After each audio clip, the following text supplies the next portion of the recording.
Hi, this is Revathi. Welcome to అందమైన కథల పొదరిల్లు. ముందుగా వీడియోస్కి లైక్స్, కామెంట్స్, షేర్ చేస్తున్న ప్రతి ఒక్కరికి నా హృదయపూర్వక ధన్యవాదాలు. ఇక కథలోకి వెళ్తే తొలి ముద్దు ఎపిసోడ్ నెంబర్ 34. రాత్రంతా నిద్ర లేకుండా జ్వరంతో ఉన్న యష్ని చూసుకున్న దీక్ష నిద్రలో తెలియకుండానే యష్ గుండెల మీద వాలిపోయి ఆదమర్చి నిద్రపోతుండగా తన మీద దీక్షను చూడగానే ఓయ్ అని గట్టిగా అరుస్తాడు యష్. ఆ అరుపుకి దీక్ష ఒక్కసారిగా ఉలిక్కిపడి కళ్ళు తెరిచి యష్ గుండె మీద పడుకొని ఉండటం చూసి భయంతో టక్కున లేచి కూర్చొని, సారీ యష్, చూసుకోకుండా అలా నిద్రలో పడుకొని పోయాను అంటుంది బెదిరిపోతూ. తను లేవగానే యష్ కోపంగా లేచి కూర్చుంటూ, అలా ఎలా పడుకుంటావు? నీ పడక కింద కదా, నా బెడ్ మీదకి ఎందుకు వచ్చావు అని అడుగుతుండగా నుదుటి మీద పెట్టిన తడి క్లాత్ జారి కింద పడుతుంది. యష్ ఆ క్లాత్ని చేతిలోకి తీసుకొని, ఇదేంటి అని అడుగుతాడు. నువ్వు టాబ్లెట్ వేసుకున్నా జ్వరం తగ్గకపోతే రాత్రి తడి క్లాత్తో నీ ఒళ్ళు తుడుస్తూ కూర్చొని పోయాను. ఇంతకీ ఇప్పుడు జ్వరం ఎలా ఉంది అంటూ యష్ నుదురు పట్టుకోబోతుండగా తనని పట్టుకొనివ్వకుండా తలను వెనక్కి జరిపి, పిచ్చి పిచ్చి వేషాలు వేస్తూ ఏదో రకంగా నాకు దగ్గర కావాలని చూస్తున్నావా అని అడుగుతాడు ఆవేశంగా. అయ్యో, అదేమీ లేదు యష్, నీకు ఎలాగైనా జ్వరం తగ్గించే ప్రయత్నం చేయాలని చేస్తూ తెలియకుండానే నీ మీదకి వాలిపోయాను. ఐఎమ్ సో సారీ అని అంటుంది కన్నీటి పొరలతో. యష్ గుండె మీద చేయి పెట్టుకొని చూపిస్తూ, ఇక్కడ ఎప్పటికీ ఉండేది నేను మనసారా ప్రేమించిన శృతి మాత్రమే. ఇలాంటి పిచ్చి వేషాలు ఎన్ని వేసినా నువ్వు నా మనసుకు దగ్గర కాలేవు అని కబోర్డ్ దగ్గరికి వెళ్ళి జాగ్రత్తగా దాచిపెట్టిన పెయింటింగ్ తీసి తనకు చూపిస్తూ, ఇది ప్రేమంటే అంటాడు. దీక్ష ఆ పెయింటింగ్ని ఆశ్చర్యంగా చూస్తుంటుంది. ఆ పెయింటింగ్ని మళ్ళీ జాగ్రత్తగా తిరిగి లోపల పెట్టి తనకు దగ్గరగా వచ్చి కోపంగా చూస్తూ, ఐ హేట్ యూ అని చెప్పి వాష్రూమ్లోకి వెళ్ళిపోతాడు. దీక్ష బాధగా ఏదో ఆలోచిస్తూ గోడకి ఉన్న పెయింటింగ్స్ని చూస్తుండిపోతుంది. కొన్ని క్షణాలకి ఆ ఆలోచన నుంచి బయటకు వచ్చి నిద్రలేక మండుతున్న కళ్ళు నలుపుకొని చాపను తీసి రూమ్ క్లీన్ చేస్తుంటుంది. కొంతసేపటికి యష్ రెడీ అయి కాసేపట్లో ఓపెన్ కాబోతున్న డ్యాన్స్ స్కూల్ ఏర్పాట్లు చూడటానికి టెర్రస్ మీదకి వెళ్తాడు. అలా కొద్దిసేపటికి పిల్లలతో కొంతమంది అతిథులతో పైన అంతా కోలాహలంగా మారిపోతుంది. వచ్చిన పిల్లలకు అతిథులకు స్వీట్స్ ఇవ్వాలని దీక్ష లల్లి కూర్చొని ప్యాకింగ్స్ చేస్తుంటారు. పద్దు అక్కడికి వచ్చి, దీక్ష, పైన ఓపెనింగ్కి టైం అవుతుంది, నువ్వు వెళ్ళి స్నానం చేసి త్వరగా రెడీ అవ్వు, ఈ పని నేను లల్లి చూసుకుంటాంలే అని అంటుంది. సరే అత్తయ్య గారు అని చెప్పి దీక్ష హడావుడిగా వెళ్ళిపోతుంది. కొద్దిసేపటికి దీక్ష తలస్నానం చేసి వచ్చి జుట్టుని ముందల వేసుకొని టవల్తో జుట్టుని తుడుచుకుంటూ ఉండగా యష్ లోపలికి వచ్చి దీక్ష నిలబడిన దగ్గర తన వాచ్ ఉండటం చూసి ఆ వాచ్ తీసుకోవడానికి దగ్గరికి వస్తుంటాడు. తన వెనుకగా వచ్చిన యష్ ఆ వాచ్ తీసుకొని పెట్టుకోబోతుండగా దీక్ష ముందల ఉన్న జుట్టుని తుడుచుకొని ఒక్కసారిగా వెనక్కి వేస్తుంది. ఆ జుట్టు వచ్చి యష్ కంటికి తగిలి అబ్బా అంటాడు.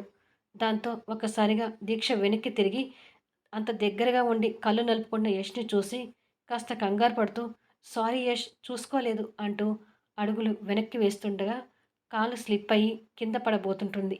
ఆల్మోస్ట్ పడిపోయిందనుకొని గట్టిగా కళ్ళు మూసుకుంది.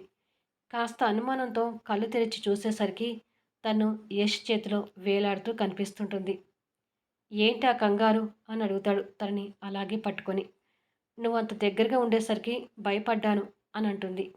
యష్ భయపడుతున్న తన కళ్ళలోకి చూస్తూ, కళ్ళు ఎర్రగా ఉన్నాయి, నిజంగానే రాత్రి నిద్రపోలేదా అని అడుగుతాడు. పోలేదు అన్నట్టుగా ముందు తలని అడ్డంగా ఊపి మళ్ళీ దానికి ఏమంటాడోనని భయపడి నిద్రపోయానన్నట్టుగా నిలువుగా ఊపుతుంది. తనని అలాగే పట్టుకొని ఉన్న యష్ నిదానంగా లేపి చక్కగా నిలబెట్టి, అందరూ వచ్చేశారు, త్వరగా రెడీ అయ్యిరా అని చెప్పి వెళ్ళిపోతాడు. అప్పటి వరకు ఏదో భయంలో ఉన్న దీక్ష ఊపిరి పీల్చుకొని అమ్మయ్య అనుకొని జుట్టు దువ్వుకుంటూ రెడీ అవుతుంటుంది. కొద్దిసేపటికి రెడీ అయిన లల్లి కూడా వచ్చి, వదిన, నీదే లేటు, అందరూ వచ్చారు, పిల్లలు కూడా వచ్చారు అని అంటుంది. అయిపోయింది లల్లి, వస్తున్నాను అని చెప్పి రెడీ అవుతుంటుంది. సరే వదిన, నేను వెళ్తున్నాను, వచ్చేసాయి అని చెప్పి వెళ్ళిపోతుంది. దీక్ష రెడీ అయి పైకి వెళ్ళేసరికి పిల్లలు అతిథులతో కోలాహలంగా ఉంటుంది.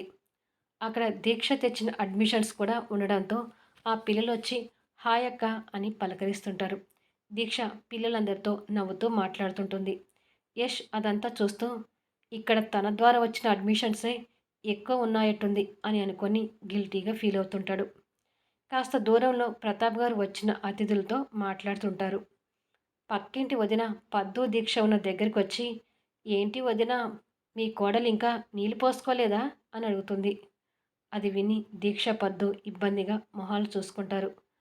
మరో వదిన అక్కడికొచ్చి, యష్ శృతిని మర్చిపోతేనే కదా ఈ దీక్ష నీళ్ళు పోసుకోవడానికి, ఇంతవరకు యష్ పెళ్ళాన్ని ముట్టనే లేదంట అని అంటుంది. చచ్చిపోయిన అమ్మాయికి అలవాటు పడిపోయి ఈ అమ్మాయిని ముట్టమంటే ఏం ముడతాడు అంటూ మరో వదిన అక్కడికొస్తుంది. అంతేనంటావా వదిన? ఇక అయితే పద్దుకి వారసత్వం ఉండదన్నమాట. యష్ పిల్లల్ని ఎత్తుకునే అదృష్టం లేదన్నమాట అని తలో ఒక మాట మాట్లాడుతుంటే పద్దుకి దీక్ష మీద కోపం వస్తుంటుంది.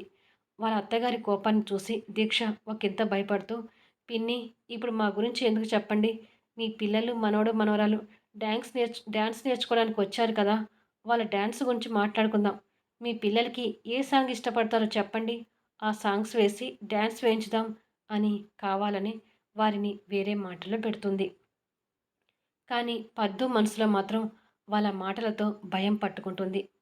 కొద్దిసేపటికి అమలక్కలకి వాళ్ళ పిల్లల డ్యాన్స్ గురించి మాటల్లో పెట్టి దీక్ష అక్కడి నుంచి వెళ్ళబోతుండగా, హాయ్ దీక్ష అంటూ విక్రమ్ అక్కడికి వస్తాడు. విక్రమ్ చూడగానే దీక్ష సంతోషపడుతూ, హాయ్ విక్రమ్, ఏంటి అసలు కనిపించడం లేదు అని అడుగుతుంది. ఏదో కాస్త షూటింగ్లో బిజీగా ఉన్నాను దీక్ష, అలా అని చెప్పి పెద్ద యాక్టర్ అయిపోయాను అనుకోకు. ఏదో విలన్స్ పక్కన చిన్న చిన్న రోల్స్ చేస్తున్నాను అని అంటాడు నవ్వుతూ. వీరిద్దరూ ఇలా మాట్లాడుతుండగానే యష్ కూడా వచ్చి హాయ్ విక్రమ్ అంటూ షేక్ హ్యాండ్ ఇచ్చి లైట్ హగ్ చేసుకుంటారు. నీ షూటింగ్ బిజీలో రావేమో అనుకున్నాను అని అంటాడు యష్. నిజానికి ఈరోజు షూటింగ్స్ కూడా ఏమీ లేవులే, అందుకే వచ్చాను అని జాబ్ చేసుకోకుండా కొత్తగా ఈ డ్యాన్స్ స్కూల్ ఏంటి అని అడుగుతాడు విక్రమ్. జాబ్ మన మెంటాలిటీకి సరిపోదులే అని జరిగిన విషయాలు చెప్పి అందుకే సొంతంగా ఏదైనా చేసుకుందామని ఇలా పెట్టాను అని అంటాడు. అలాగా, నేనే నీతో ఎలాగైనా మాట్లాడి ఎంటర్టైన్మెంట్ ఫీల్డ్లోకి తీసుకొద్దాం అనుకున్నాను. ఇక నీలాంటి మెంటాలిటీకి ఆ ఫీల్డ్ అస్సలు సెట్ కాదులే. అక్కడైతే వాళ్ళు చెప్పే అడ్డమైన పనులన్నీ ఊడ్చే దగ్గర నుంచి కెమెరాలు లైట్స్ మోయడం, యాక్టర్స్కి గొడుగులు పట్టడం అన్నీ చేయాలి అంటాడు. అర్థమైంది కదా అన్నట్టుగా యష్ దీక్ష వైపు చూస్తాడు.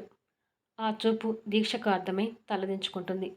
అంతలో కొంతమంది పిల్లలు విక్రమ్ని గుర్తుపట్టి, మీరు పలానా సినిమాలో ఉన్నారు కదా అంటూ హుషారుగా వస్తుంటారు. అవును అంటాడు విక్రమ్ వాళ్ళతో నవ్వుతూ. ఇక్కడ సినిమా యాక్టర్ కూడా ఉన్నాడు రండి అని ఆ పిల్లోడు మిగతా పిల్లలను కూడా పిలిచేసరికి, అవును కదా అంటూ పిల్లలు విక్రమ్ చుట్టుముగుతారు. చూసావా యష్, విక్రమ్ చేసింది చిన్న చిన్న రోల్స్ అయినా అప్పుడే పిల్లలు విక్రమ్ని ఎలా గుర్తుపట్టారో అని అంటుంది. అయితే ఇప్పుడు ఏమంటావు? నేను కూడా ఆ ఫీల్డ్లోకి పోయి వాళ్ళు చెప్పే అడ్డమైన పనులు చేయమంటావా అని అడుగుతాడు కోపంగా. చాచా, నువ్వు అంతగా దిగజారిపోవడం నేను కూడా చూడలేను యష్. మరి అలాంటి పనులు చేయాల్సి వస్తే నేను కూడా దానికి ఒప్పుకోను అని అంటుంది. కదా, ఇంకెప్పుడు ఈ హీరో అయ్యే మ్యాటర్ తీసుకురాకు అంటాడు కోపంగా. సరే, నీకు ఇష్టం లేనిది నేను ఇక తీసుకురానులే అని అంటుంది. అంతలోనే ప్రతాప్ గారు అక్కడికి వచ్చి, టైం దాటిపోతుందమ్మా, పంతులు గారు కూడా వచ్చారు, కొబ్బరికాయ కొట్టి మొదలు పెట్టండి అని అంటాడు. అలాగే నాన్న అంటాడు యష్. పంతులు గారు నటరాజుడికి పూజ చేసి యష్తో కొబ్బరికాయ కొట్టించి ఓపెనింగ్ చేయిస్తాడు. కొద్దిసేపటికి డీజే ఆన్ చేసి యష్ కొన్ని పాటలకు డ్యాన్స్ చేస్తుంటాడు. పెద్దలు పిల్లలు కూడా యష్ డ్యాన్స్ చూసి అబ్బురపోతుంటారు. దీక్ష అక్క, నువ్వు కూడా వెళ్ళి డ్యాన్స్ చెయ్యి అని పిల్లలు అంటుంటారు. దీక్ష ఇబ్బంది పడుతూ చూస్తుంటుంది. మా వదినికి డ్యాన్స్ రాదు కదా అని అంటుంది లల్లి. దీక్ష అక్క డ్యాన్స్ బాగా చేస్తుంది, తనకి క్లాసికల్ కూడా వచ్చు, వెస్టర్న్ కూడా బాగానే చేస్తుంది అని అంటారు పిల్లలు. దీక్షకు డ్యాన్స్ వచ్చు అనగానే అందరూ ఆశ్చర్యపోతుంటారు. అందరికంటే ఎక్కువ యష్ ఆశ్చర్యపోతుంటాడు. నిజమా వదిన, నీకు డ్యాన్స్ చేయడం వస్తుందా అని అడుగుతుంది లల్లి ఆశ్చర్యపోతూ. ఏదో మామూలుగా వేస్తాను లల్లి, అంత బాగా రాదు అని అంటుంది దీక్ష. ఇంకేంటి దీక్ష, యష్తో వెళ్ళి డ్యాన్స్ చేయి, మీ ఇద్దరు డ్యాన్స్ పర్ఫార్మెన్స్ చూడాలని మేము కూడా అనుకుంటున్నాం అని అంటాడు విక్రమ్. మిగతా పిల్లలు కూడా విక్రమ్కి సపోర్ట్ చేస్తుంటే తనతో డ్యాన్స్ ఏంటి అన్నట్టుగా యష్ కోపంగా చూస్తుంటాడు. యష్ కోపాన్ని చూసి దీక్ష భయపడుతుంటుంది. వెళ్ళి చేయమ్మా అని ప్రతాప్ గారు కూడా అంటారు. వెళ్ళి వదిన, వెళ్ళక్క అని అతిథులతో సహా అందరూ బలవంతం చేయడంతో దీక్ష కోపంగా చూస్తున్న యష్ పక్కకి వెళ్ళి నిలబడుతుంది.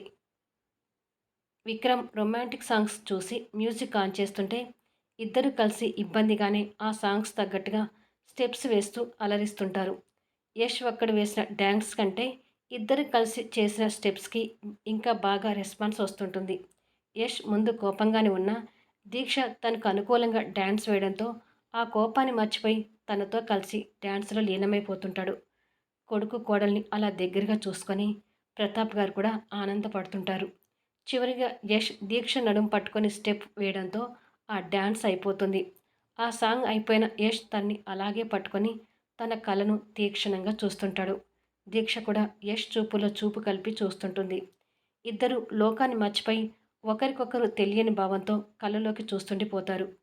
అందరూ చప్పట్లు కొనడం మొదలుపెట్టడంతో కొన్ని క్షణాలకి ఇద్దరు ఈ లోకంలోకి వస్తారు. తన చేతులు దీక్ష నడుము మీద ఉండటం చూసి టక్కున చేతుల్ని వెనక్కి తీసుకుంటాడు యష్. దీక్ష చేతులు యష్ ఛాతీ మీద ఉండటం చూసుకొని తను కూడా టక్కున చేతులు వెనక్కి తీసుకుంటుంది. దీక్ష ఇబ్బంది పడుతూ అక్కడి నుంచి వెళ్తుంటే యష్ తెలియని భావంతో దీక్ష వైపు చూస్తుండిపోతాడు. ఇదండి ఈ ఎపిసోడ్ నుంచి వెళ్ళిపోయే ముందు దయచేసి నా లైక్స్, నా కామెంట్స్ ఇచ్చేసి వెళ్ళండి.